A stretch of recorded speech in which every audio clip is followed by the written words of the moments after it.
Bonjour et bienvenue dans le Cloud Screener, le podcast qui navigue parmi les nuages.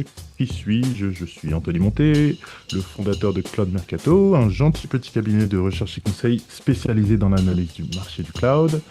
Et je suis aujourd'hui, et comme d'habitude, avec mon cher Jérôme Blin. Comment vas-tu, Jérôme? Très bien. Non, j'ai essayé de faire de Johnny, mais je suis nul. Non, il fait beau, il fait chaud, et puis les oiseaux chantent, donc nickel. Ouais, ouais, je suis bien d'accord. Moi aussi, il fait chaud et j'ai eu ce matin des gens de France et ils m'ont dit il fait pas beau et bah désolé, ça me fait plaisir parce qu'on est au mois d'août. Et je suis aujourd'hui aussi avec Tanguy Barry. Bonjour Tanguy, comment vas-tu? Salut Anthony, salut Jérôme, ça va très bien, même si je suis suffisamment poli pour ne pas dire oui, j'habite au Portugal, vous les Français, il fait pas beau. Mais sinon, ça va super. Ah, ça me fait plaisir d'entendre que tu vas bien. J'ai déjà oublié le reste, mais ça me fait plaisir. Alors, de quoi on va parler aujourd'hui? Bah, d'abord, j'ai une petite histoire. L'autre jour, j'étais avec ma femme, comme ça, au téléphone, et elle m'a dit que j'étais une diva. Et ouais, j'en ai pas dit, ouais. Y a pas de souci, c'est mon podcast. Aucun problème là-dessus. Et donc, moi, j'étais offusqué sur le coup et je lui demande, mais attends, c'est quoi une diva? Et elle me répond que je veux toujours le truc le plus cher.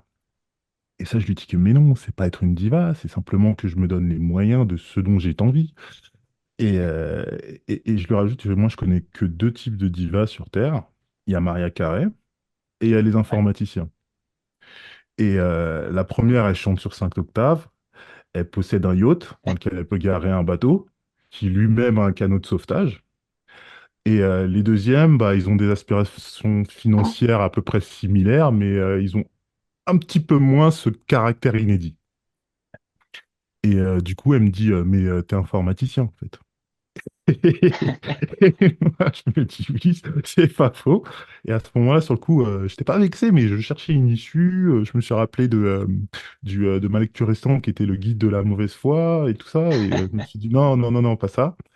Et de mon expérience variée dans le monde professionnel de l'IT, je tire la conclusion que aujourd'hui mon rôle, c'est plus d'être informaticien purement, hein. Je suis entrepreneur, je fais beaucoup de choses, quoi. Mais j'ai eu différents rôles. J'ai été employé, j'ai été team lead, j'ai été freelance. Aujourd'hui, je suis entrepreneur. Et en fait, déjà en tant que junior, je voyais des primo-salariés s'enflammer. C'est-à-dire qu'ils n'ont pas encore reçu le master, mais ils te disent, j'ai demandé 45K, voire 50. Ça peut passer tranquille. Ok, il n'y a pas de souci, chacun fait ce qu'il veut. Et après, il y a plein de facteurs, hein. Il y a les écoles qui te poussent à demander mille et une fortunes.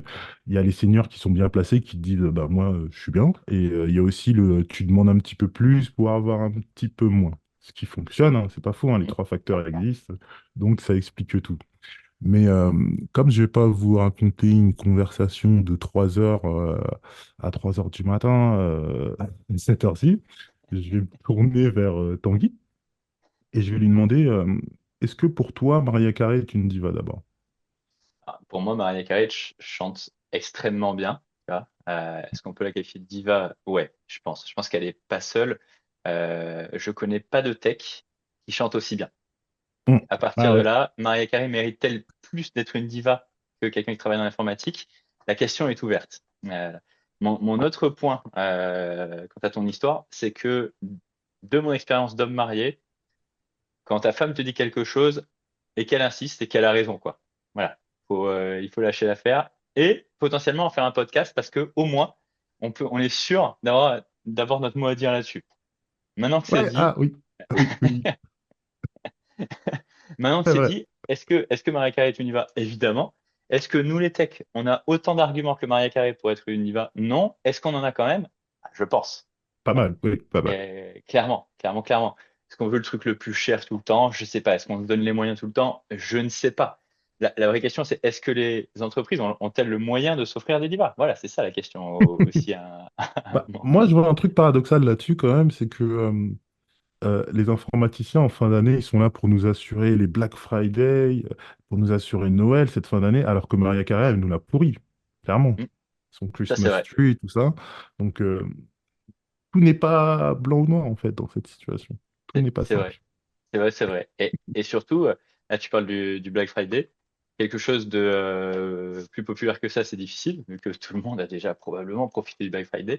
En parlant de tout le monde, est-ce que tout le monde ne ferait pas la même chose que les informaticiens? Est-ce que tout le monde, avec les mêmes arguments, ne deviendrait pas une diva? Ah, peut-être, possible, c'est un mot ou un Mm. autre. Si toi aussi, tu avais une compétence assez rare, recherchée, est-ce que toi aussi, tu n'augmenterais pas tes exigences et est-ce que tu n'essaierais pas de davantage prendre ta carrière en main? Mm. C'est ça la vraie question qu'il faut se poser. À 4 octaves, je serais une diva, hein, déjà. C'est Déjà. clair, bah, faut pas hésiter. D'ailleurs, en parlant d'Octave, il y en a un qui est informaticien et qui a réussi. Octave Klaba, voilà. Hop, Voilà, top voilà. screener, c'est Ça dit gagné. tout. Allez, Ça, ça dit tout. Enfin bon. Donc la question Maria Clara est close. Du coup, est-ce que tu peux te présenter à nous, Tanguy? je peux, je peux. Tu l'as dit, je m'appelle Tanguy Barry. Moi, je suis agent de développeur, c'est comme un agent de sportif ou d'artiste, pour reprendre l'analogie avec Maria Carré. Moi, je m'occupe de Maria dès le début de sa carrière et jusqu'à maintenant, donc à la fin de sa carrière, pratiquement, on peut le dire. J'ai deux casquettes. La première, c'est coaching accompagnement.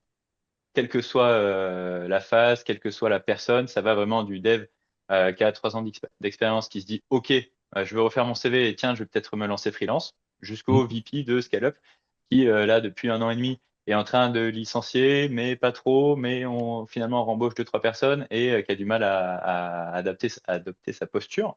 Ça, c'est ma première casquette. Et ensuite, il y a la casquette mercato. Et c'est pour ça qu'on s'entend bien, toi et moi. C'est que ta boîte a quand même un sacré nom. Et ça, j'aime bien. Et dans la casquette mercato, bah, ça porte bien son nom, hein, comme pour les sportifs. OK, on dresse un bilan de la situation actuelle, on établit une Mm. liste de critères à retrouver dans le prochain job, à moi d'aller trouver le prochain club, c'est-à-dire la prochaine entreprise, de l'identifier, de nouer le contact, de piloter le process de recrutement et, c'est la partie fun, négocier le contrat. Salaire, pas salaire, remote, pas remote, etc. Ok. Et ça s'adresse plutôt à quelqu'un qui veut du CDI, du freelance. Bonne question, bonne question, bonne question. Alors, je connaissais bien le monde du salariat, donc je suis resté un peu spécialisé entre guillemets CDI Mhm. parce que c'est déjà beaucoup de travail. Et j'avoue qu'il y a quelques opportunités freelance qui me tombent dessus à un moment ou à un autre, donc j'en fais profiter le réseau. Est-ce que c'est une volonté de ma part de me lancer sur le marché du freelancing à un moment? Oui, c'est une volonté depuis 2 ans. Autant dire que, voilà, pour le coup, tu disais qu'on s'en donne les moyens. Peut-être que je me donne les moyens d'autre chose avant. Et c'est une généralité ce que je dis, comme quoi c'est des divas, c'est ces gens qui sont près de leur argent, comme ça, à peine diplômés, ils se disent je vais m'acheter une piscine et tout, je veux une BMW. Est-ce que c'est très disparate? Est-ce que c'est vrai? Est-ce que c'est moi qui ai un biais de ce que j'ai vu autour de moi? Ou est-ce que c'est plus échelonné ou plus, comment dirais-je, plus moins blanc ou noir, comme on disait tout à l'heure, où en fait, il faut comprendre ce qu'est le marché, les exigences, les pénuries de recrutement et ce genre de choses, quoi. Ouais, ouais, non, ça c'est une vraie question de fond. Je pense que c'est très disparate pour le coup. Parce que ça va vraiment dépendre des leviers de motivation de tout le monde. Par contre, là où tu as clairement raison, c'est pour ça que nous les techs, on a cette réputation, c'est que les techs dont on parle, ou les techs qui se rendent visibles, Mhm. souvent ont, entre guillemets, une attitude, c'est pas du tout un jugement, hein, au contraire d'ailleurs, je suis plutôt dans l'autre équipe, une attitude, entre guillemets, de diva. Donc on va vite parler argent, et on va parler de beaucoup d'argent, on va parler d'énormes avantages, etc. Et on va donner l'impression que c'est normal quand on est tech d'avoir ce genre d'exigence. Donc ceux qu'on voit sont beaucoup, entre guillemets, des divas. Le reste du marché, pas du tout. Tu as aujourd'hui des techs qui, non, vont pas demander 45 ou 50K en sortant d'école. Tu as de toute façon énormément d'entreprises qui ne peuvent pas embaucher des techs à 45 ou 50K en sortant d'école. Mhm. Clairement, ça n'existe pas. Donc on parlera toujours de ce qui choque et de ce qui vend, à savoir bah, ceux qui réussissent encore mieux ou qui ont énormément d'argent et qui travaillent en remote pour des boîtes singapouriennes, tu vois. Mm. Alors que 99,8% du marché, bah, c'est des gens qui vont en hybride ou en remote au travail tous les jours et qui gagnent un salaire moyen. Tu vois. Donc, Mm. moyen sans jugement, moyen dans la moyenne. Ouais, et justement, ce moyen, toi, tu le vois que il y a une moyenne géographique, c'est-à-dire qu'on peut classifier et prendre des salaires par région. On peut dire, tu vas travailler pour une PME ou pour une grosse boîte, ça va changer. Une start-up, c'est très variable. Enfin, il y a ce genre de disparité qui existe sur le marché. Ah ouais, bah alors ça c'est clair pour le coup. Tu prends Paris, Ouais, c'est là où on paye le mieux, hein, ouais, c'est pas un secret. Et où que tu sois en France, hors région parisienne, c'est moins. Il n'y a pas de débat. Tu vas avoir des grandes villes, bon, c'est tout le temps Lyon, Marseille, où mm, tu es, allez, grosso modo 10% de moins, tu vois. mm, Et ça peut baisser. Je sais que dans l'Ouest, donc au-dessus de Bordeaux et en dessous de Nantes, quoi, on va dire ça comme ça, mm. tu es à plus de 20% de moins. Tu vois. Donc, Ok. fatalement, quand tu arrives et tu te la pètes en disant, ouais, je suis tombé sur la bonne boîte avec mes 4 ans d'expérience, je suis à 60 000, donc 5 000 euros par mois, ça fait plaisir, tu vois, en général. Et ok, bon, bah, ton collègue ou ton pote de promo qui, lui, est allé habiter à La Rochelle, bah, fatalement, il touche 48, quoi. Bon, Mm. normal. Et après, est-ce qu'on va te traiter de diva pour ça? Peut-être. Mais du coup, ce gars sur Paris, il travaille comme ça, il est à 60K, et le jour où il a envie de déménager, bah, il faut qu'il se mette à 48K, ou il faut qu'il trouve un télétravail, ou qu'il ait beaucoup de chance, ou ça se passe pour lui. Ouais, c'est une bonne question. Ça, c'est une discussion que j'ai souvent avec des gens qui gèrent bien leur carrière, entre guillemets, donc on fait les études classiques, enfin classiques, Bois Royal, école d'ingé, alternance ou pas alternance, mais qui sont arrivés dans la bonne boîte, bien payés au début, qui ont fait un ou deux changements, qui se retrouvent à 5 ans, 6 ans d'expérience avec un beau salaire, tu vois, au-dessus du marché, et qui se Mm, disent, ouais, bon, à un moment ou à un autre, peut-être que je me pose, j'ai envie de ralentir. Peut-être potentiellement des projets perso, potentiellement envie de quitter la grande ville aussi. mm, Et souvent, le salaire est presque une prison dorée. Tu vois. Après, c'est un choix, encore une fois, pas de jugement. C'est à toi mm. de savoir si tu veux baisser ou pas ton salaire. Mais oui, quand tu es dans une boîte qui vient de lever des fonds, on va parler peut-être d'escalope après, mais qui a levé des fonds, qui paye au-dessus du marché et qui te dit tiens, viens faire du React à la maison pour 70K, tu vois, et que tu te dis bon, je vais aller habiter à Périgueux. Ouais, à Périgueux, il n'y a pas de boîte qui va te payer 70 000 pour faire du React, hein. D'ailleurs, il n'y a pas beaucoup de boîtes qui vont te payer à 70 000 pour faire Pas quoi que de ce soit règle. à Périgueux, tu vois. Donc, à un moment ou à un autre, c'est un choix. La facilité, enfin la Ouais. facilité, le choix le plus euh, rationnel et qui va te faciliter le départ et te permettre de t'installer où tu veux, c'est effectivement de baisser ton salaire et trouver un job sur place. Ouais. L'autre option, c'est trouver un job en remote, donc rester dans ta boîte actuelle ou dans une autre boîte et déménager, beaucoup plus dur, plus jouable, tu vois. Ou, et ça c'est plus compliqué, mais ça se fait, trouver une boîte en remote qui n'est pas française. Tu vas travailler en remote pour une boîte, je sais n'importe quoi, danoise, espagnole, Hollandaise, peu canadienne. importe. Ok. Bah, le télétravail, c'est c'est pas un mythe, mais c'est une vague, une marée qui monte, qui descend, qui vient, qui va, qui intéresse, qui n'intéresse pas, avec des surfeurs, des bateaux, des pêcheurs, enfin, il y a un petit peu de tout. Moi, je me rappelle que j'ai commencé le télétravail il y a peut-être 8 9 ans, Ok, et en fait, pendant le Covid, j'étais entrepreneur. Donc, ok. rien à ma vie, je suis entrepreneur chez moi, donc voilà. Et du coup, toute ma famille, tous mes amis, moi aussi, Anthony, je suis télétravailleur maintenant, tu fais des zooms toi aussi, et tout ça. Etc. C'est sympa, c'est cool, tout le monde, c'est un petit peu télétravail et tout ça. Mais aujourd'hui, ça a l'air de partir, je me trompe. Tout le monde a l'air beaucoup plus frileux, même ceux, enfin, même une partie des gens qui étaient plus ou moins contents de faire du télétravail, ils se rendent compte qu'ils ont perdu du social, ils ont perdu, ils voient plus les copains et ceci et cela. Donc, il y a, je dirais pas une mouvance globale, mais peut-être de loin comme ça, je dirais un petit 50-50 de, ouais, télétravail full time, ça vaut pas le coup. Tu vois. Ouais, alors Là, alors, on peut faire une réponse de 3 heures. Là, et je vais faire un peu une réponse de Normand en disant ça dépend. Ça dépend vraiment de beaucoup de choses. Si on se place du point de vue tech, donc candidat, entre guillemets, Ouais, euh, ça va vraiment dépendre de la personne, de ses leviers de motivation et de sa manière de travailler. On n'est pas tous égaux là-dessus, et tant mieux d'ailleurs. Les gens qui ont besoin de voir leurs collègues, ça se respecte. Il y en a d'autres, mm, pas forcément, ou à qui bah, le fait d'être en visio, de quand même se parler, ça fait la même chose et on crée le même lien. Ok, fine, tu vois. Faut juste s'adapter à partir de là. Par contre, là où tu as raison, c'est que oui, alors 2020, pas trop le choix, tu vois, 2021, 2022 même, grosse vague full remote. mm. Parce qu'il y a télétravail, c'est-à-dire hybride, j'ai 2 jours par semaine où je vais pas au bureau, je reste chez moi. Ça aujourd'hui, c'est globalement accepté, hein, quand même. Mm. C'est très rare aujourd'hui de voir des entreprises qui n'en font pas ou qui en font un jour. Tu vois. Ok. 2 jours, c'est normal. 3 jours aussi. Tu vois, 3 jours, c'est souvent plus apprécié que deux. Donc voilà, on est dans la norme. C'est globalement accepté. C'est presque un acquis. Le full remote, c'est beaucoup plus dur. Et tu avais un bon paquet des offres d'emploi qui étaient ouvertes au full remote entre 2020, 2021, 2022. 2023, on a vu que ça chutait bien.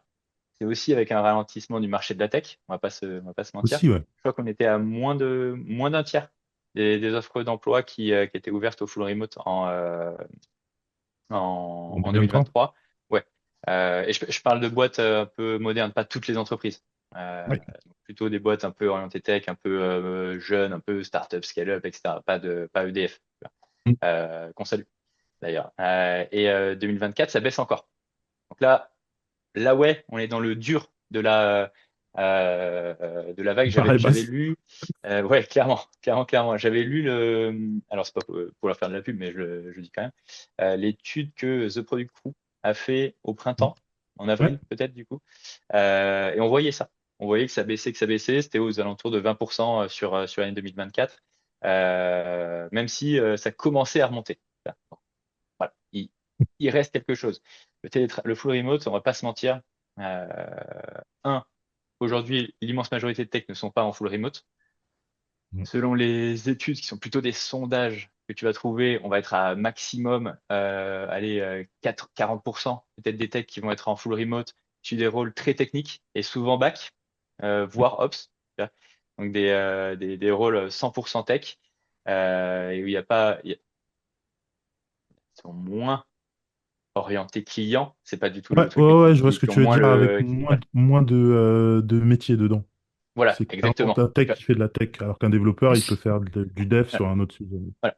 Normalement, on est d'accord que la finalité du travail d'un dev, c'est le produit, donc le client. On est tous d'accord Exactement, avec ça, c'est ça. mais on est moins en face du client quand on est dev back que quand Mm. on est en train de Exactement. coder le front et à côté de notre PM. Tu vois, voilà, totalement. Ouais, Ça c'est sûr. Et je me suis perdu dans euh, dans mon c'est moi qui deuxième t'ai point. perdu, c'est moi qui t'ai perdu parce que j'étais perdu moi-même. Est-ce que tu as une piste, Jérôme, par hasard?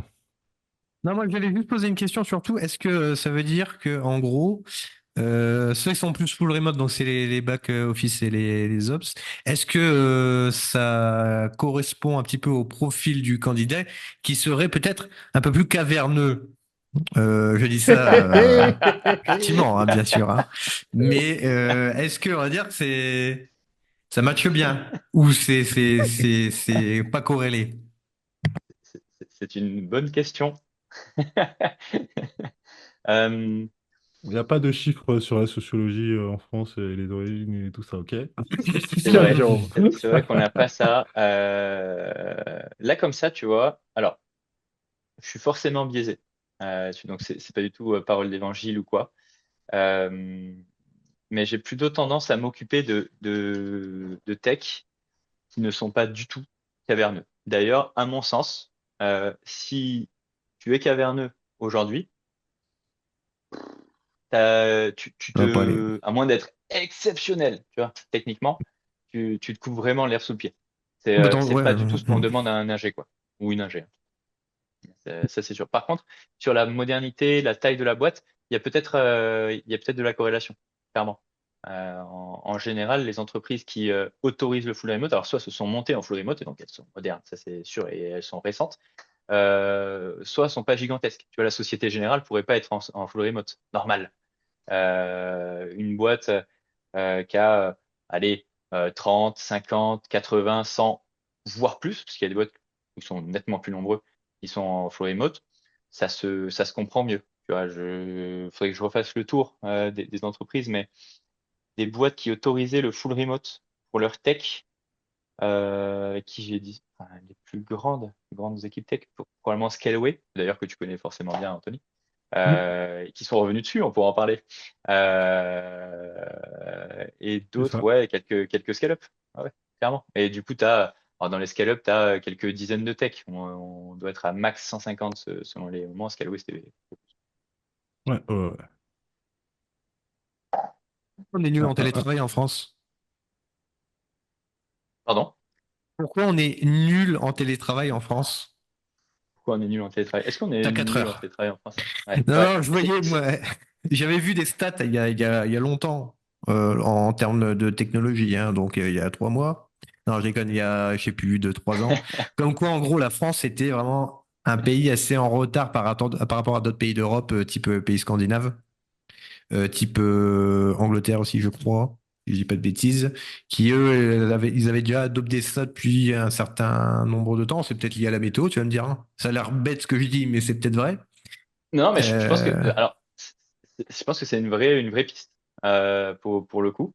Alors, je vois plusieurs axes, mais il y en a un qui est entre guillemets lié à la météo aussi, c'est notre culture. Nous en France, on a plutôt une culture entre guillemets chaude par ouais. rapport à des Nordiques, bon, déjà qui sont 4 millions dans leur pays versus 70 millions de personnes en remote, c'est plus compliqué que 4 millions. Hein. C'est clair.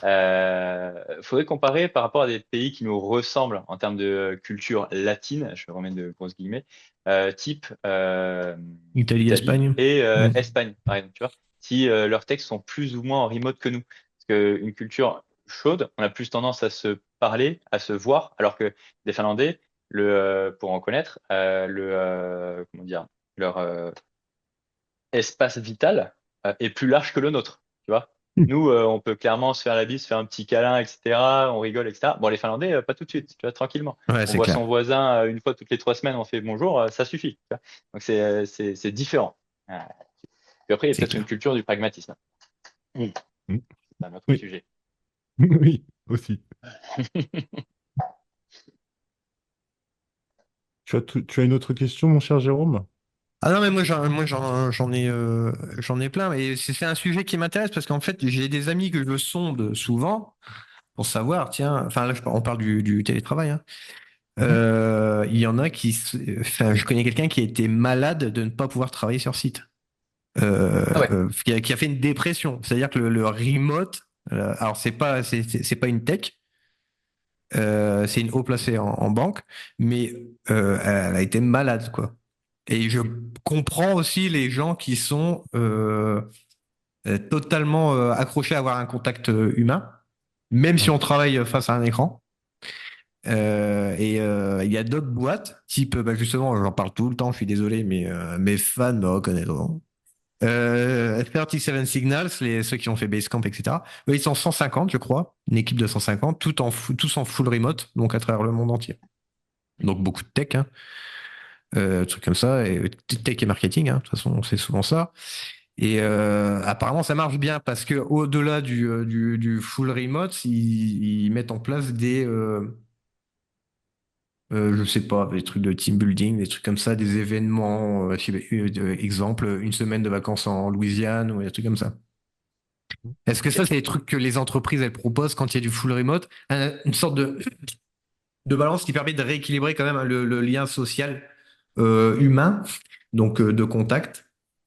Ou est-ce que ça se propose pas, ce genre de truc? Pas trop. Moi, Si. juste avant, si tu as envie de répondre, Tanguy, juste avant, j'aimerais dire que ça rebondit sur ce que tu as dit avant sur le grognon, il se fait couper l'herbe sous le pied, parce que de toute manière, celui qui va pas aller au team building, et au truc et au nanani, c'est le grognon de base. Et celui qui est à moitié associable comme moi, on va dire, bah oui, il va quand même y aller au moins 2 fois sur 3, quelque chose comme ça, tu vois. Mais de base, si tu es plus gros que moi, tu vas pas postuler sur une entreprise super ouverte internationale qui te propose des deal building et d'aller à Las Vegas. Ouais. Ouais. Quoi, ouais. Remote ou pas, faut communiquer. Voilà, faut savoir où on en est. On reste une équipe. Ça, c'est hyper important. C'est pas chacun dans son coin. Vas-y, j'envoie le ticket à Marius et à Stéphanie. Je les vois pas pendant 2 semaines. Je reviens, c'est fait. Ok, super, bonne journée. Tu vois. Non, ça sert à rien. Embaucher des prestats. Donc l'esprit d'équipe, c'est dans tes priorités, quoi, quand tu vas chercher quelqu'un. Obligé. Ouais, ouais. Et pour rebondir sur ton côté, ouais, la communication, la cohésion, ça reste hyper important. On reste des humains et de toute façon, on est une entreprise, donc à un moment, on réussit pas seul. Si on est 150, c'est qu'on a besoin d'être 150. Donc oui, on se parle. Alors, on va pas tous faire des vacances en Louisiane. J'aime bien cette boîte, hein. Du coup, tu m'envoies le lien après, l'offre et Ouais, tout. ça roule. Mais ce qui est sûr, c'est que oui, c'est une organisation. Oui, ça change. Si on a la culture d'être tout le temps au bureau et de tous se voir entre 9 heures et 18 heures, tu vois, c'est clair. Ça convient pas à tout le monde. Ça ne convient pas à toutes les boîtes. Ça ne convient pas à tous les salariés. Et c'est un vrai élément de culture. Aujourd'hui, il faut l'assumer. Tu vois, oui, on est d'accord pour le full remote. Non, on n'est pas d'accord pour le full remote. On serait d'accord pour le full remote, mais on ne sait pas faire. Tu vois, faut vraiment ajuster son discours, mais il faut être transparent. Il n'y a aucune honte à pas vouloir ou à ne pas savoir faire ou au contraire à le défendre à mort. Il n'y a aucun souci. Par contre, on va pas viser les mêmes personnes. C'est tout. Mm. Tu vois, faut juste être au clair avec ça. Tu es une grande banque, tu vois. Ta culture, c'est du présentiel, ou en tout cas, c'est de se voir. C'est comme ça. Tu vois. Si un jour tu es forcé de changer parce que plus personne ne veut venir travailler chez toi, là, tu te poseras peut-être des questions. Mais c'est pas le cas aujourd'hui. Donc, pour l'instant, il y a suffisamment de monde pour que tu recrutes et que tu continues à grandir ou au moins que tu survives, que tu gardes gardes ton activité. Eh ben, je vois pas le problème. Tu vois, c'est pas un souci. Le jour où tu auras un souci, là, faudra commencer à réfléchir à peut-être toi à changer. Tu vois, si t'as pas envie de le faire aujourd'hui. Et c'est pas un problème. Il y a une boîte qui est très connue dont je ne peux pas donner le nom, euh, mais que vous avez tous vu passer à la télé ou autre, qui aujourd'hui a mené cette réflexion, a dit non, on veut pas, tu vois. On accorde 2 jours de télétravail et ces jours-là, tu vois, donc pas forcément le lundi, le mardi, chacun fait comme il est. Non, ce sont ces jours-là, tu vois, et qui est assez rigide, même sur ses horaires. C'est-à-dire que, ok, on se tape tous dans la main pour dire que chez nous, les horaires, c'est 9-18. Tu vois. Donc on n'arrive pas à 9h08, 9h10, comme ça, 2, 3 fois d'affilée. Peut-être que c'est à l'ancienne, tu vois. Toujours est-il que c'est un parti pris. On en pense qu'on veut, tu vois. Et moi, je suis plutôt dans l'autre équipe. Mais bah, c'est comme ça. C'est comme ça, c'est comme ça. Tu auras des difficultés de recrutement, oui, tu vois. Mais si tu les assumes et que c'est ta culture et que c'est comme ça que tu veux grandir, mener ta boîte et mener ton équipe et que ton équipe est d'accord, ok, ça se respecte. Oui, oui, après, les employés peuvent se dire, ouais, moi, je suis aligné avec ce que vous pensez, vieille école, C'est etc. ça. Ouais, Limite badgé, etc. Ok. Enfin, il y a des esprits qui sont comme ça, et puis ouais, tant mieux, hein, je veux dire. ouais, c'est clair. Et en ça, les devs ne sont pas tous des divas. Tu vois. Ceux qui en Mm. parlent le plus, peut-être, parce que ils portent aussi le changement. T'as vu, et moi le premier, t'as vu pas mal de posts sur LinkedIn qui promeuvent le full remote, qui en disent oui, voilà, c'est bien pour tel et tel argument. Et forcément, bah, on a plutôt tendance à porter les idées nouvelles que les idées qui sont là depuis 150 ans. Parce qu'il n'y a pas besoin de les porter vu qu'elles sont On a installées. besoin de Tu vois. renouveau. Ouais. Mm. Exactement. Donc c'est pour ça qu'on nous prend pour des divas. Mais dans la vraie vie, c'est juste qu'il y a un peu de changement. Donc non, aujourd'hui, il y a des techs qui sont des divas et d'autres non. On va dire ça comme ça. Mais c'est juste des envies de nouveauté. Pas être une diva, c'est porter le changement. Je vais prendre une casquette d'employé du coup, celle de la diva, et je vais dire salut Tanguy, alors qu'est-ce que t'as toi dans ton portefeuille? T'as quel type de cheptel? T'as des devs, t'as des ops, qu'est-ce que tu vends? C'est une bonne question. Alors, j'ai tout type de profil tech, très peu de produits. J'en ai fait un peu à la marge, mais c'est toujours intéressant. Mais sinon, c'est le profil vraiment technique.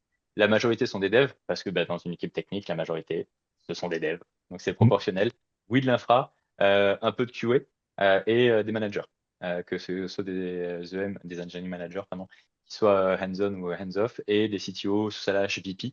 C'est pas du tout les mêmes enjeux d'ailleurs. Mais oui, il y a un petit peu de tout. Et on retrouve les mêmes envies dans tous les types de métiers, Ok. d'ailleurs. Ouais, ouais. Ça, très bon à savoir. Est-ce que tu as des pisteurs de data et d'IA et de ce genre de choses? Ouais, ouais, ouais. Ouais, les data boys. Mais oui, clairement, ça arrive aussi. C'est pas forcément ma spécialité parce que c'est plus dur à comprendre pour moi, qui ne suis pas tech à l'origine. L'IA, ouais, bon, gros buzzword, tu vois, c'est comme les data scientists il y a Mm. 7 ans. Tu vois, ouais, Ouais. super, je suis data scientist, ça va, ça va. Aujourd'hui, on sait ce que c'est, Calmos, tu vois. C'est Mm. pareil pour l'IA. D'ailleurs, l'IA, c'est exactement comme le reste du marché. C'est-à-dire que tu vas avoir quelques boîtes qui ont levé ou pas, tu vois, mais qui ont des moyens et qui souvent ont une application de l'IA qui, boum, pète les salaires, pète parfois le remote, les avantages, etc. Tu vois. Et après, tu as des boîtes qui vont recruter un ingé IA avec de l'expérience à 55 000 euros. C'est un bon salaire sur la Mm. moyenne de la France. Mais sur la scène tech française, pour quelqu'un qui a de l'expérience et une compétence rare, c'est pas exceptionnel. Tu vois. Mm. Donc il y a de tout. Il y a l'économie réelle et il y a les boîtes un peu sous stéroïdes, tu vois. Ok. Ok. Ok. Et dans ton petit cheptel bien varié avec plein d'espèces, tu les envoies chez quelle boucherie, tous ces gens-là, là? Bah, moi, je les envoie dans les boucheries qui me demandent. Parce que comme dans D'accord. mon job, je pars des candidats, je prends les Mm. critères et après, je vais chercher les boîtes. D'accord. Donc, ça veut évidemment dire que je comprends très bien les entreprises aussi. Hein. C'est pas, je suis pas un avocat qui dit ouais, droit au candidat, je suis pas un syndicaliste. Tu vois. Non, mais c'est important pour ceux qui recrutent ou les managers ou autres, que souvent on a cette image-là. Euh, et bizarrement, la plupart des clients, il y en a allez, un pôle plus de 4 ans, il y en a plus de 150, faudrait que je refasse le compte. Donc il y a quand même un petit paquet de boîtes Mm. au final. Très souvent, PME, voire start-up et scale-up. La plus grande boîte avec laquelle j'ai travaillé, avec laquelle je travaille, c'est OVH. Je pense que tu connais bien aussi. Mm. Parce que là, on est sur quelques milliers de salariés quand même. La plus Mm. petite, c'était 3. Donc il y a tout, mais en moyenne, allez, entre 40 et 80, 90 personnes au global. Ok. Et du coup, toi, t'es en mode passif, j'imagine, pour ce qui est des brebis Ouais. et en mode actif pour trouver le bon écarisseur pour. Exactement. Faut arrêter. Faut que j'arrête. Faut que j'arrête. On va à l'abattoir, ok? Et si vous passez par moi, je vous promets, ce sera sans douleur. Ouais, c'est ça. Il y a beaucoup de passifs que je ne chasse pas. Ah, là, j'ai fait un petit test il y a 3 semaines parce que j'avais envie, parce que ça faisait 4 ans que j'avais pas chassé. Donc, je me disais, je vais peut-être essayer. En plus, je suis advisor d'une solution qui permet, entre autres, de chasser. Donc, je me suis dit, advisor, je vais peut-être la tester. Et c'était fun. Mais c'était le petit écart que je me suis permis en 4 ans. Donc, je ne chasse pas. C'est-à-dire que soit il y a mon produit, mon job de dev, qui est une plateforme. Il y a LinkedIn, surtout, avec la marque personnelle. Et maintenant, il y a beaucoup de recommandations. C'est-à-dire que j'ai la chance Ouais. de bien avoir fait mon travail depuis un peu plus de 4 ans. Donc, bah, forcément, les gens dont je m'occupe et qui sont satisfaits vont me recommander leurs potes, qui m'ont recommandé leurs potes, qui m'ont recommandé leurs potes, etc. Et ça marche comme ça. Par contre, côté boîte, il y a ça, toujours. Mais si on le saurait, si les entreprises voulaient te payer juste comme ça parce qu'elles ont vu ton nom sur LinkedIn, tu vois. Donc, non, faut aller les chercher, faut aller faire de la prospe. Et Tu n'es ça, pas bah, une j'ai pas le diva. choix. Non, bah, de toute façon, si tu es, comment dire, si tu lances quelque chose de nouveau Ouais, et tu es une diva, je pense que tu vas pas le lancer longtemps. Parce que, ou alors tu pas vas faux. pas manger beaucoup. Or, j'ai besoin d'argent, de manger, de nourrir une famille, etc. Voilà. Il ne va pas transformer l'essai, pour ceux qui ont Ah! l'image. Bien joué, rien à dire. T'as tiré là-dessus, Jérôme. 5 sur 5. Et donc, petite question annexe sur les offres d'emploi et ce qu'on peut voir sur Internet quand on est candidat. Euh, C'est normal qu'ils mettent pas tous le salaire sur les Aïe, annonces aïe, aïe. ou... Aïe, aïe, aïe. La question. La question. C'est Alors, normal. est-ce que c'est normal aujourd'hui? Dans le sens de normal, Oui. c'est-à-dire dans la norme, oui, parce que une minorité de gens le font, donc c'est normal. Est-ce que dans quelques temps, ce sera normal? J'espère que non.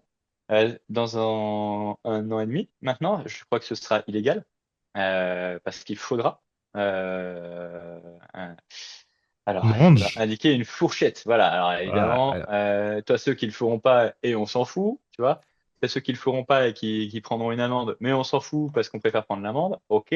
T'as ceux qui mettront une fourchette dans la légalité Hmm. entre 40 et 90 cas. Nickel. Tout ce qu'on aime. Nickel. C'est c'est parfait. La seule chose Entre, que, enfin, entre bon, Sydney et Paris. ouais. Franchement, il y a plein d'arguments pour et contre. Je comprends Ouais. les entreprises qui vont dire, je veux pas le mettre parce que mes concurrents vont savoir combien je paye. Je veux pas le mettre parce que ça va déstabiliser mon équipe, parce que j'ai pas pu tous les augmenter là au même taux, etc. pour ci, pour telle raison, etc. Ok, Hmm. j'entends. Est-ce que ce sont de bonnes ou de mauvaises raisons? On peut pas faire de généralité Hmm. sur ce sujet-là. Ça dépend Ouais. vraiment de chaque entreprise. Et ça, c'est hyper important, notamment côté candidat, de le comprendre. Là, c'est pas parce qu'une entreprise n'affiche pas le salaire que c'est le fond du seau absolu ou autre. Tu vois. Par contre, si elle affiche le salaire, ça le met plutôt en haut du panier. Tu vois. T'as Hmm. évidemment les entreprises qui surpayent, enfin qui surpayent. Ça veut pas dire qu'elles payent trop par rapport à notre valeur, ça veut dire qu'elles payent plus cher que leurs concurrentes. Euh, qui vont se faire un plaisir de le marquer. Et elles ont bien raison, parce qu'aujourd'hui, une annonce avec le salaire, c'est 10 fois plus de candidats et candidates. Alors, je te dis pas que ce sera 10 fois plus de candidats et de candidates pertinents, Ouais. parce que c'est un des grands problèmes des entreprises, mais sur le volume, tu as quand même des gens intéressants que tu n'aurais pas trouvé ailleurs et qui n'auraient pas postulé avec le salaire. Il y a quand même un tiers des candidats qui ne va pas postuler à cause de l'absence de salaire. Hein. Ça, faut vraiment le savoir. Donc, Hmm. si jamais on se dit, bon, je vais recruter que par salaire parce que je peux pas sourcer, j'ai pas de marque employeur ou quoi que ce soit, que par annonce, pardon. Dans ce cas-là, mettez le salaire. Dans le pire des cas, si vous n'avez pas beaucoup de culture recrutement, croyez-moi que comment ça s'appelle, vos compétiteurs, vos concurrents, non plus.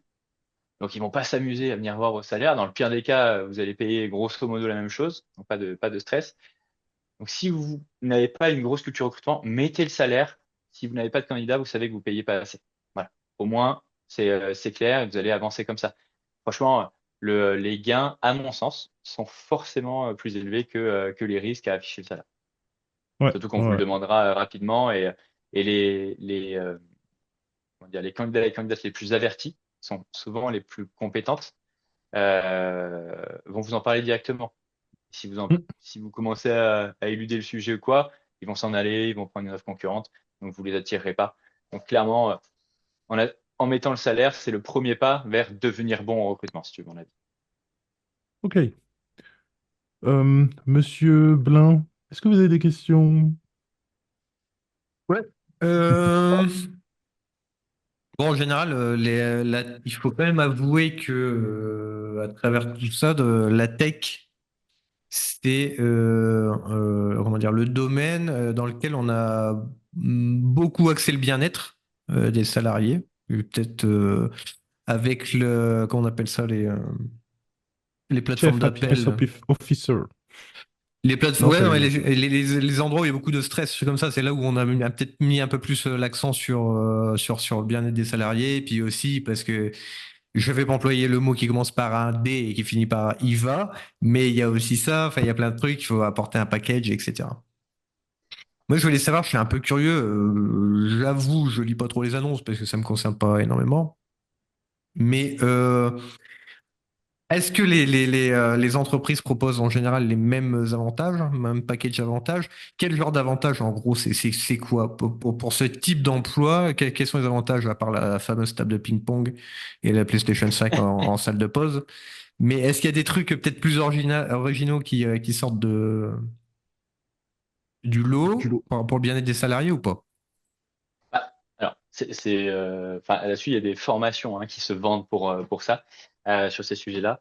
Je reprends ta blague de tout à l'heure parce que je tiens un ballon de rugby dans les mains. Au rugby, si t'as pas les fondamentaux, tu peux pas gagner. Tu vois. Les fondamentaux, c'est déjà on va courir, on y va au combat, une bonne mêlée, une bonne touche. Voilà. Tu vois. C'est exactement la même chose Une pour bonne une fourchette entreprise aussi. et Pardon. une bonne fourchette. On adore manger. Mais c'est exactement la même chose pour une entreprise.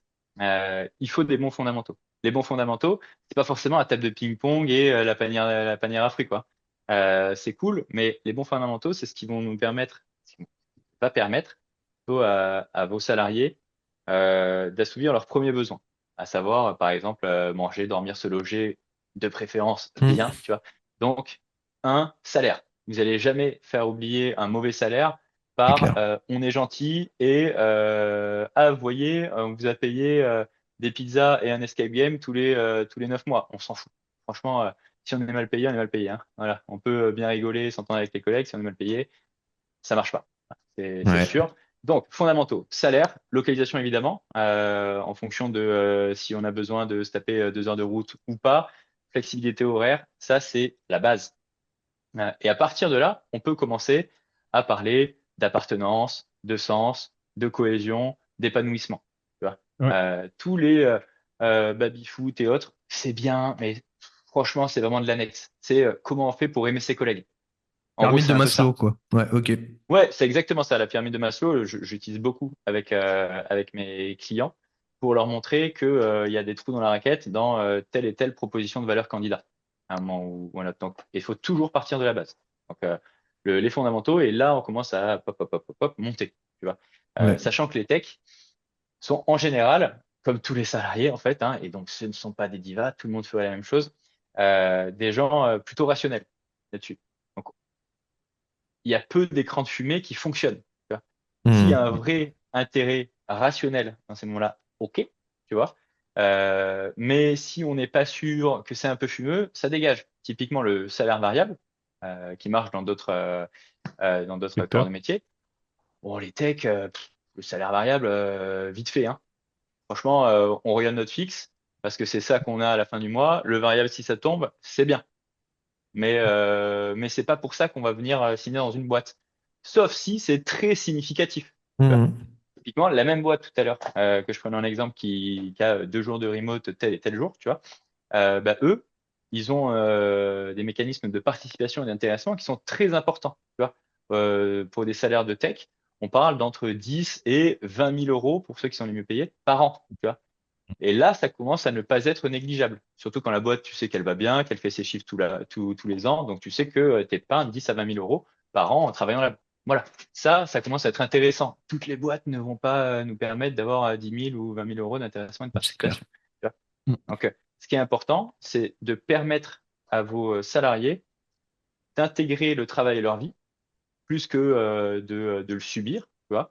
Donc, salaire correct pour pas avoir peur à la fin du mois de pas pouvoir mettre son gamin à la crèche, de partir en vacances au rabais, etc. Tu vois, ce genre de choses. Et flexibilité, voir nos enfants, faire un petit peu de sport, bref, qu'on ait une vie saine. À partir de là, vous avez gagné. Vous êtes déjà une boîte dans les 50%, dans le top 50%, tu vois. Si tu rajoutes deux ou trois choses qui en fait sont de la cohésion, qui sont là pour créer un sentiment d'appartenance, c'est bien. Mais Mm. si les gens sont heureux et que vous leur permettez de faire leur job dans les bonnes conditions, c'est déjà parfait. C'est ce qui manque à beaucoup de boîtes aujourd'hui. Alors, c'est une autre problématique parce que tu parles de sentiment d'appartenance, justement. Là, dans mon cerveau, il y a une grosse alarme. Ouais, Euh, L'époque de nos parents, à nous trois, hein, c'était, tu faisais ton job, c'était 20 ans. Hein. C'était 20, 30 ouais, ans, même boîte. Donc là, faut la développer, la culture d'entreprise. Mais ouais, c'est clair. aujourd'hui, soyons honnêtes. Soyons honnêtes. Ouais. Peut-être 99% des candidats s'en foutent complètement de l'entreprise. Ou c'est moi, ou c'est dans ma tête.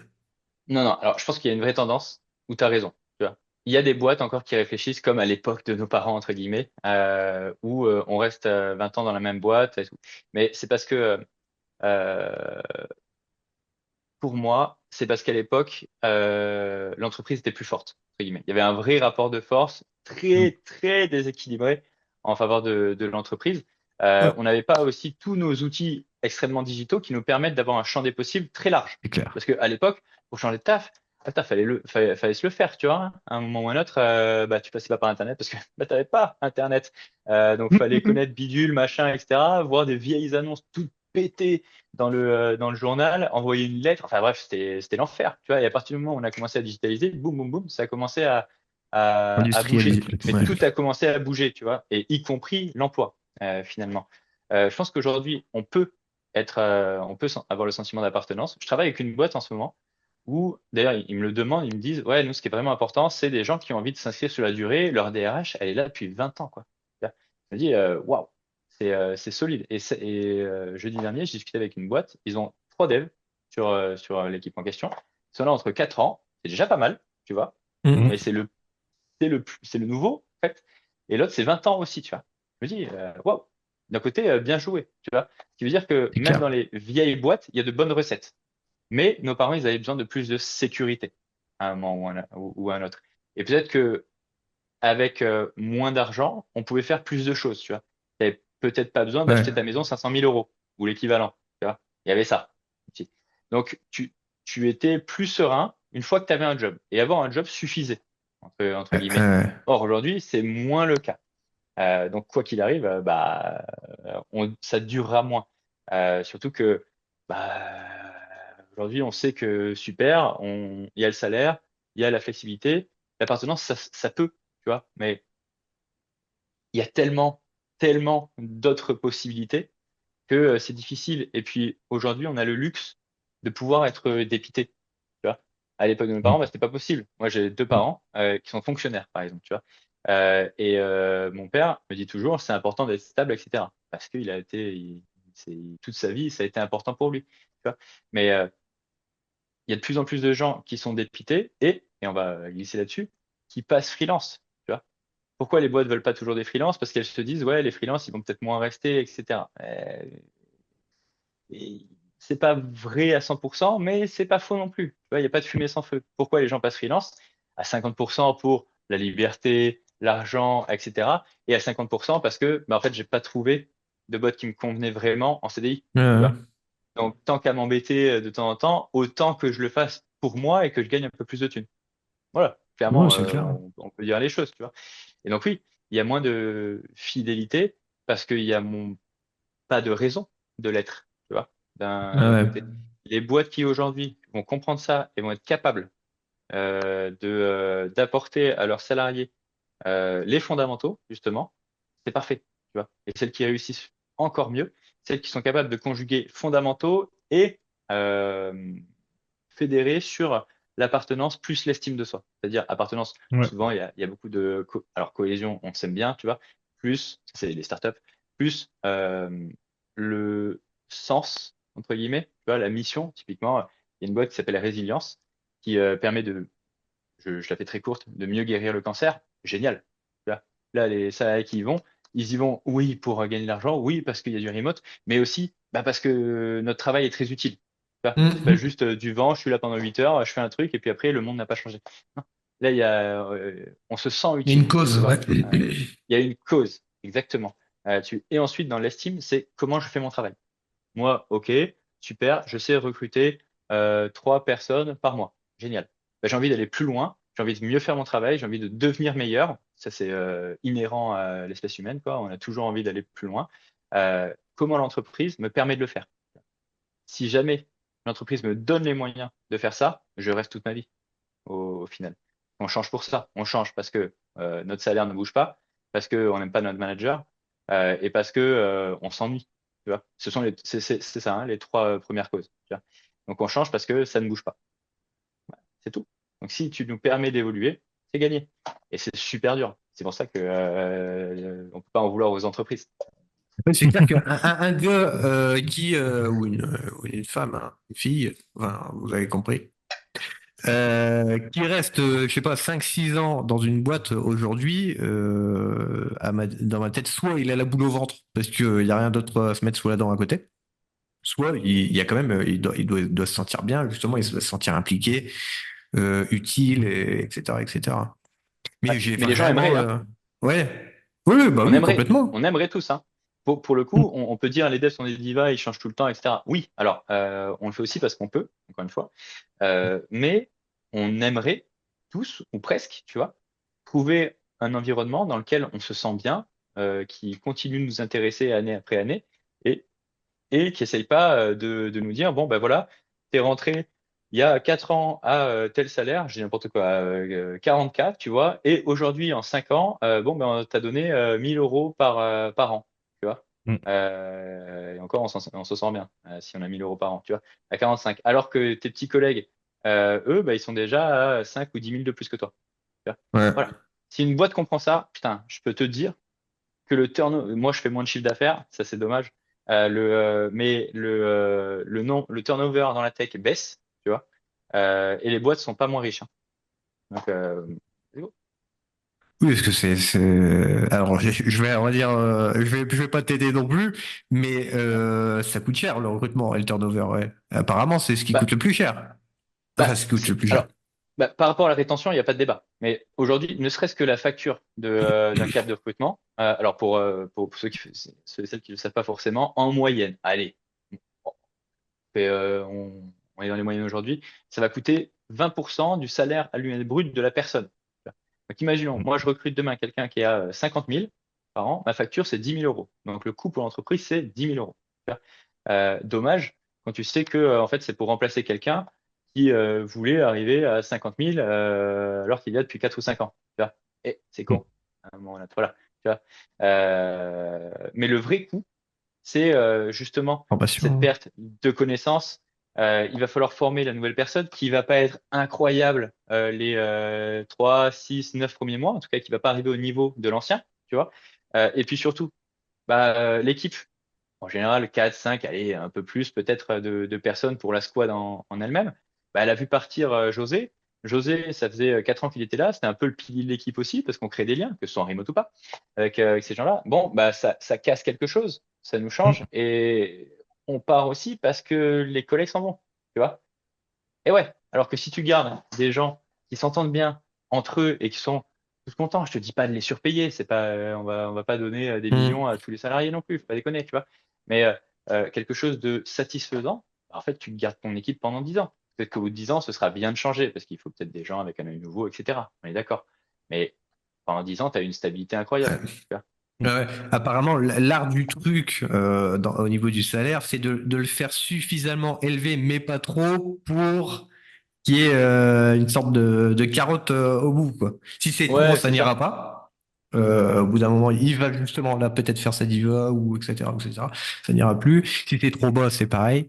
Donc c'est tout un art, j'ai envie de dire. Ouais, ouais, l'art d'augmenter le salaire, mais pas trop, c'est un vrai métier, hein, derrière. Ouais. Mais ça veut aussi dire bien comprendre le marché. Typiquement, je sais pas, je te dis n'importe quoi, ce ne sont pas de vrais chiffres. Dev à Montpellier, allez, 6 ans d'expérience, je fais du Node.js, super. Imaginons que ça vaut 50K sur, allez, 55 sur le marché, tu vois, super. Tu vois. Mm. Ouais. Toi, t'es mon dev et t'es payé 47. Donc, bah, tu as quand même 8K de moins que le marché. Tu viens me voir, tu dis, ouais, je commence à piquer, c'est un peu relou, etc. Ça peut me faire partir. Ok, j'entends, je traîne un petit peu, tant qu'à faire. Puis après, je dis, ouais, ok, j'entends ce que tu me dis. 8K, ça fait beaucoup, c'est pas dans les grilles, c'est pas dans la politique. Si on augmente tout le monde de 8K par an, ça va pas le faire, etc. Impliqué. Ok, pourquoi pas? Allez, 51. Tu vois, déjà pas mal. Franchement, tu as eu 4000, c'est La moitié. presque 10%. Waouh, dingue et tout. Bah, tu donnes un peu, tu donnes pas autant que la personne aurait en changeant, mais la personne, comme tout humain, elle est résistante au changement. Donc elle va se dire, j'ai 4000 maintenant dans un environnement safe ou en tout cas que je connais. Est-ce que je vais vraiment aller m'embêter à faire des mois peut-être de process avec des boîtes que je ne connais pas, donc je ne sais pas où j'arrive, Exactement. pour 4000 euros brut de plus, tu vois? Oui, non. Tu vois. Et en fonction en plus de ta situation personnelle, tu les fais ou tu les fais pas. Tu Hmm. fais ou tu fais pas cet effort. Donc, la tactique de la boîte, c'est ça. C'est te donner suffisamment pour que tu restes sans, enfin, pour t'empêcher de faire l'effort d'aller changer de taf. Tu vois. Et le jour où ça fail, là, tu changes vraiment. Mais tu gardes des gens quelques années avec ça. La Ouais. difficulté, c'est de les garder engagés. Ok. Euh, à propos de la motivation, il y a une notion intéressante. Je fais mon mec super culturé pour bien parler. Il y a une notion intéressante en japonais qui s'appelle l'ikigai. Ouais, c'est ça, c'est l'ikigai. Qui en fait, c'est la somme de ce que vous aimez faire, ce dont monde a besoin, ce dont vous êtes payé pour faire et ce en quoi vous êtes doué. Mm, Et mm, en fait, ils vont rassembler les quatre entre eux, selon les Japonais et selon les philosophes okinawaïens. Vous avez la joie de vivre qui peut vous emmener partout. Et dans le monde professionnel, ce qui importe le plus, c'est donc la profession et la vocation. Si vous arrivez à avoir la profession et la vocation en même temps, en fait, beaucoup de boîtes, vous ne changerez pas. Vous direz non, ça sert à rien que je reste. mm, Bien sûr, si vous avez le salaire qui correspond à ce que vous êtes en train de faire. mm, Mais à partir du moment où vous avez la vocation de votre profession et que vous avez la reconnaissance des gens, parce que ça a l'air d'être une mission que tout le monde reconnaît comme plus pour l'humanité ou le groupe social dont vous faites partie, bah c'est mieux. Et après, si vous avez la passion dans ça, bah ça s'arrête plus.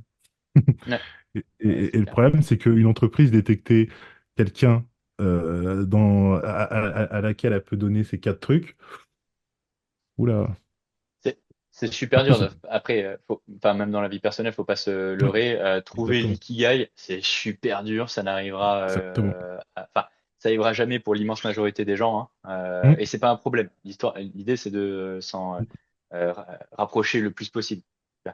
Ça, on est d'accord. Par contre, là où tu dis un truc hyper intéressant, c'est que détecter, c'est super dur. Et là-dessus, moi, je suis pas d'accord. Parce que, ouais, sur un CV, bon, ok, tu peux pas comprendre les leviers de motivation de la personne, à moins qu'elle te les ait listés, tu vois, ou que ce soit hyper Pétanque, clair. Ouais, voilà. tu vois. poney. Non, mais c'est vrai. Tu vois. Par contre, bah, en fait, détecter les leviers de motivation de quelqu'un quand tu es recruteur ou et agent, mais recruteur quand tu fais partie d'une entreprise et que tu es salarié de cette entreprise, moi, je pense que c'est la base. La base, ce serait de comprendre ce que tel poste va assouvir comme levier de motivation. Par exemple, je sais pas, nous, on est très très chaud sur le craftsmanship. Tu vois. Ouais, le Hmm. TDD, c'est normal, c'est du réflexe musculaire, etc. On a une certaine exigence. Tu vois. Voilà. On veut faire les choses très bien. Ok. Bah, du coup, quand tu vas voir quelqu'un au téléphone, c'est la première chose que tu vas évaluer. Tu vois. Tu vas leur dire, ouais, ok, tu as fait ça, super, ok, qu'est-ce que tu veux faire? Bim, bim, bim. Et là, la personne, elle va te dire, ouais, mon job idéal, c'est à peu près ça, ça, ça, ça, ça, tu vois. Tu creuses à chaque fois, pourquoi, comment, est-ce que ça dépend que de toi? Enfin bref, il y a plein de questions de coaching derrière. Et à la fin, bah, tu te retrouves avec entre 3 et 5, grosso modo, selon les gens, leviers de motivation principaux, tu vois. S'il n'y a pas Mhm. l'exigence, ça dégage, tu vois. Et tu lui dis, je suis désolé, notre levier numéro un chez nous, c'est l'exigence. Tu vois. Et toi, bah, en fait, il y en aura trop et ça va pas fitter. Voilà, je le dis tout de suite. C'est pas, en fait, on dirait que c'est compliqué, c'est pas le cas. Tu vois. Il faut juste prendre, allez, moi, franchement, hein, tu prends quelques semaines avec quelqu'un dont c'est le métier pour te former à ça, il te donne ses Mhm. tips, etc., ses questions qui sont de vraies questions, c'est pas juste, ouais, l'exigence, qu'est-ce que t'en penses, tu vois. Non, on dresse ça, boum, boum, boum, et t'as des gens qui, du coup, vont se sentir engagés. Tu n'auras peut-être pas 25 CV qui t'ont dit oui, vas-y, je suis chaud pour discuter avec ton équipe technique. Ça, on s'en fout. Tu vois. Ce dont tu as besoin, c'est les trois qui vont potentiellement signer tu vois, et qui vont Mhm. convenir à ton équipe technique. Ouais, et ça, Ouais, c'est un vrai travail de recruteur et de recrutement plutôt. Tu n'as pas besoin Mhm. d'être recruteur pour recruter. D'accord. Oui, oui, oui. C'est bien pour ça d'ailleurs que la cooptation marche bien, c'est parce qu'on trouve des gens qui ont les mêmes aspirations. Ouais, exactement. Qui sont similaires, entre guillemets. Mhm. Et que Ouais, les ouais. communautés dans le recrutement fonctionnent très bien. Parce que là, ce matin, j'ai discuté avec quelqu'un qui va monter une communauté un peu élitiste, un peu craftsmanship, justement. Tu vois. Mhm. Bah, ok, tu te fermes tout un pan du marché. Dommage, c'est un choix, on peut le regretter ou pas, tu vois.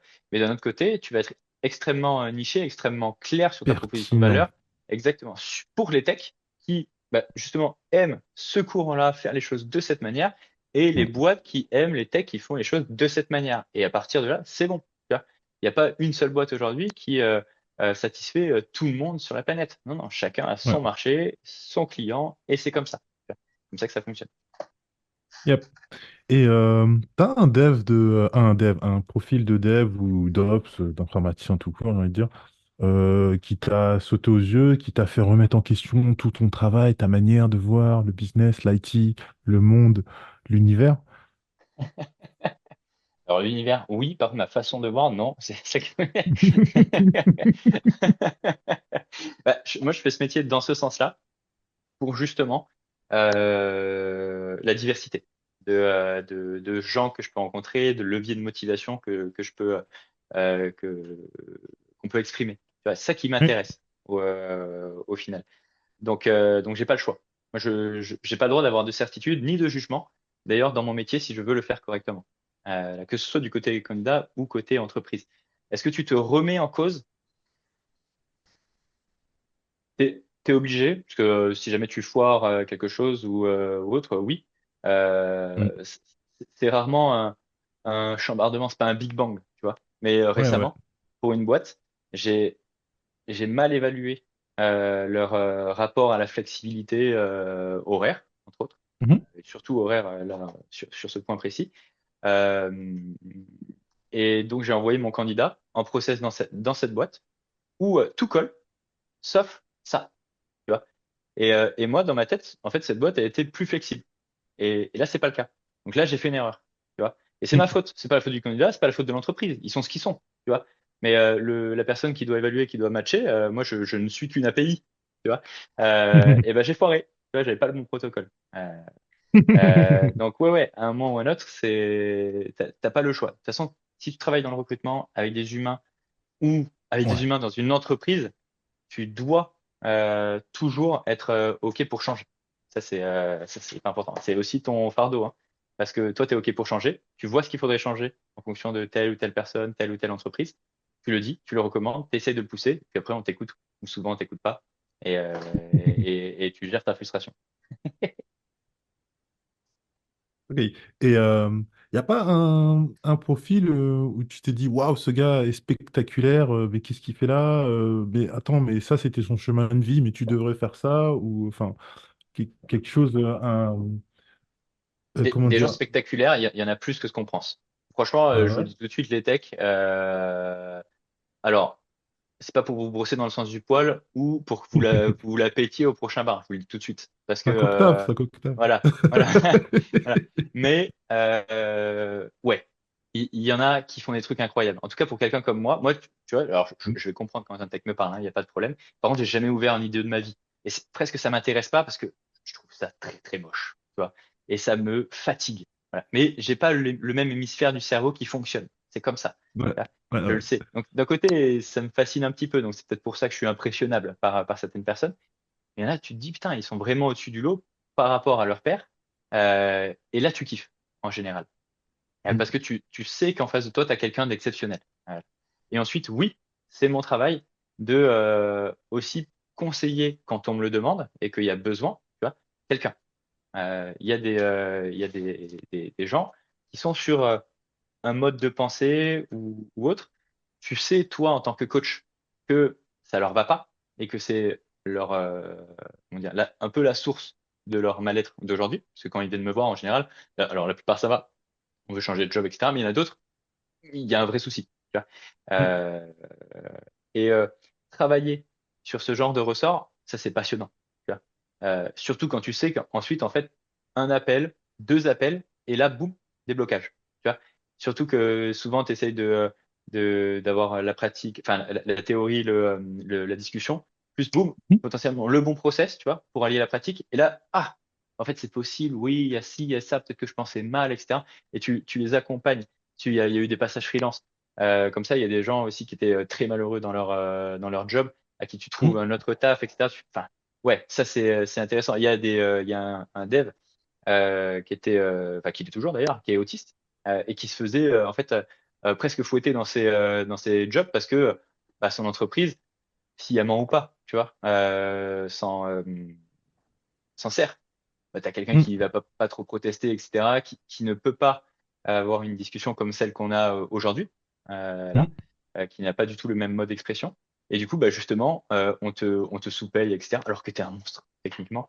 Euh, bah, et même l'expression de son handicap, pour lui, c'était un problème. Tu vois. Mm. Ce qu'on a fait, c'est que on a beaucoup discuté. On s'est dit, OK, ce que je te propose, c'est, moi, j'écris à quelques boîtes, tu vois, et je leur dis dès le début, première ligne, oui, machin, et autiste, tu vois. Ce qui Mm. implique bullet point 1, bullet point 2, bullet point 3, et ainsi de suite, tu vois, bam, bam, bam. Ça, tout le Mm. monde a l'info. Mm. Il a passé 4 process, il a eu 3 offres d'emploi. Alors que d'habitude, il passait à peine le call recruteur, parce que le recruteur en face de lui, il avait quelqu'un qui bégayait, qui bloquait à un moment ou un autre. Bah forcément, enfin voilà. Alors Ouais, que t'en quand as tu 10 sais, à côté qui bégayent tac, pas, donc voilà. voilà, tu te prends pas la tête, tu vois. Alors Mm. que dès que tu sais que quelqu'un est autiste, tu t'adaptes, Mm. surtout quand tu as un intermédiaire qui prépare un petit peu, boum, boum, boum, et ça fonctionne, tu vois. Ça, c'est passionnant. Et après, il y a effectivement des techs qui sont exceptionnels. J'en ai un en tête, alors des jeunes techs exceptionnels, il y en a un. Mais lui, il est vraiment une petite pépite. En plus, il est assez présent dans la sphère open source. Mm. Ouais, lui, je sais que je vais trouver la bonne boîte pour commencer sa carrière, tu vois. Je sais qu'un jour, il en partira. J'en suis navré pour cette entreprise, tu vois. Mais je sais que dans 10 ans, je le retrouve en remote pour une des boîtes de la Silicon Valley qui fait un truc stylé, tu vois. Franchement, il n'y a aucun souci. Peut-être qu'il va partir faire un groupe de rock, hein. Et pourquoi pas? Pourquoi pas? On sait jamais. Bon, je le vois pas trop. Pas trop rocker. Mais bon, écoute, on sait jamais. On sait jamais, ouais, c'est clair.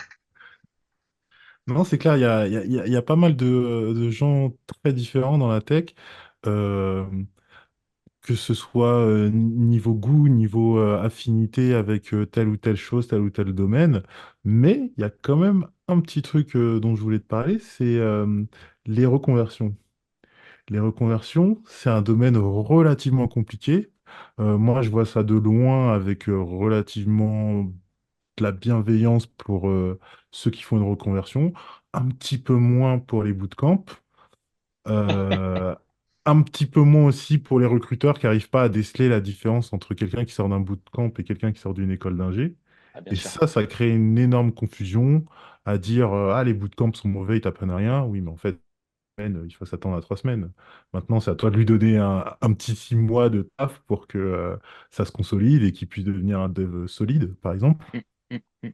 Mais toi, c'est quoi ton avis un petit peu sur tout ça, sur les reconversions, sur les bootcamps? Est-ce Ouais, que la plupart des gens qui font des reconversions dans l'informatique, est-ce que ça fonctionne vraiment ou au bout d'un an, ils en ont marre d'être devant un ordinateur? ouais. Qu'est-ce qui se Ouais, passe dans tout ça? c'est une super question. Elle est hyper complexe aussi.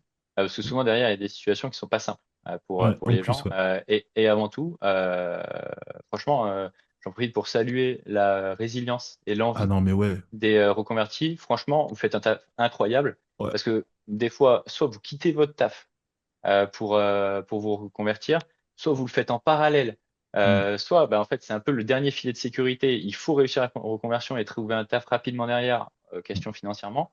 Ouais, franchement, bravo. Tu vois, Bah je pense merci. pas que du tout que, bah, avec plaisir. Je pense pas du tout que les reconvertis méritent entre guillemets, je vais mettre de grosses guillemets, mais le mépris qu'on peut leur envoyer. Hmm. Euh, Cela dit, il y a une vraie diff entre des gens qui sont reconvertis souvent, très souvent, par bootcamp, tu vois, ou en autodidacte, et des techs, école d'ingé ou pas, je m'en fous, mais techs qui maîtrisent entre guillemets, les fondamentaux. Hmm. Le seul truc qu'il faut dire aux convertis, c'est que, ouais, ok, avoir appris à coder sur Vue.js en 3 semaines ou 2 mois, c'est bien, mais ça va pas suffire. En tout cas, ça va pas du tout suffire pour atteindre ce qu'on vous a vendu au départ, à savoir un bon job et un bon salaire. Pas du tout. Ouais. Loin de là. Au contraire, les entreprises se sont frottées les mains en voyant des bootcamps. Pourquoi? Parce que, plus de devs, on va donc pouvoir les payer moins cher, vu qu'ils sont plus nombreux. Tu vois, superbe, tu vois, excellent. Euh, la vérité, c'est que, ouais, Vue.js, tout ça, les frameworks, c'est cool. Par contre, les reconvertis qui réussissent leur reconversion pour de bon, tu vois, et sur la durée, donc ils vont pas taper un plafond de verre après avoir mené une bataille incroyable pour trouver le premier taf et au bout de 2 ou 3 ans, se faire chier dans leur job, tu vois. C'est ceux qui, discutent énormément avec des gens qui ne sont pas reconvertis. Donc, tu choisis ta communauté, on s'en fout, tant que tu as discuté avec des gens qui ont envie de partager. On est dans une communauté qui, pour le coup, partage énormément. Donc, fais-toi plaisir là-dessus.